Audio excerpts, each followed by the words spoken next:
ವಾಹನ ಚಾಲಕನ ನಿರ್ಲಕ್ಷ್ಯ ಚಾಲನೆ ಚಿಕಿತ್ಸೆ ಫಲಿಸದೆ ವ್ಯಕ್ತಿ ಮೃತಪಟ್ಟ ಘಟನೆ ಬಾದಾಮಿ ತಾಲೂಕಿನ ಕೊಳಗೇರಿ ರಸ್ತೆಯಲ್ಲಿ ಸಂಭವಿಸಿದ ದಾರುಣ ರಸ್ತೆ ಅಪಘಾತದಲ್ಲಿ ಒಬ್ಬ ವ್ಯಕ್ತಿ ಮೃತಪಟ್ಟ ಘಟನೆ ಬೆಳಕಿಗೆ ಬಂದಿದೆ. ಬಾಗಲಕೋಟೆ ಜಿಲ್ಲೆಯ ಬಾದಾಮಿ ತಾಲೂಕಿನಲ್ಲಿ ಟಿಪ್ಪರ್ ವಾಹನ ಚಾಲಕನ ನಿಷ್ಕಾಳಜಿಯಿಂದ ಅಪಘಾತ ಸಂಭವಿಸಿದೆ.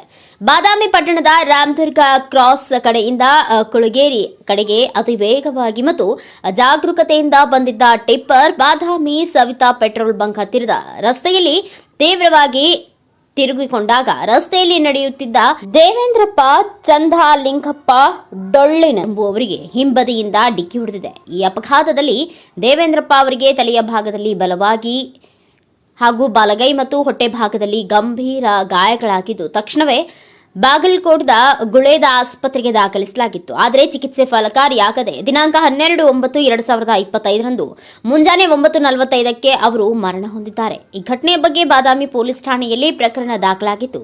ಆರೋಪಿ ಟಿಪ್ಪರ್ ಚಾಲಕ ಬಸನಗೌಡ ನೂರಂದಗೌಡ ಬರ್ಮಗೌಡರು ಊರು ಹೆಬ್ಬಳ್ಳಿ ಎಂದು ತಿಳಿದುಬಂದಿದೆ. ಪೊಲೀಸರು ಗುರುತಿಸಿ ತನಿಖೆ ನಡೆಸಿದ್ದಾರೆ.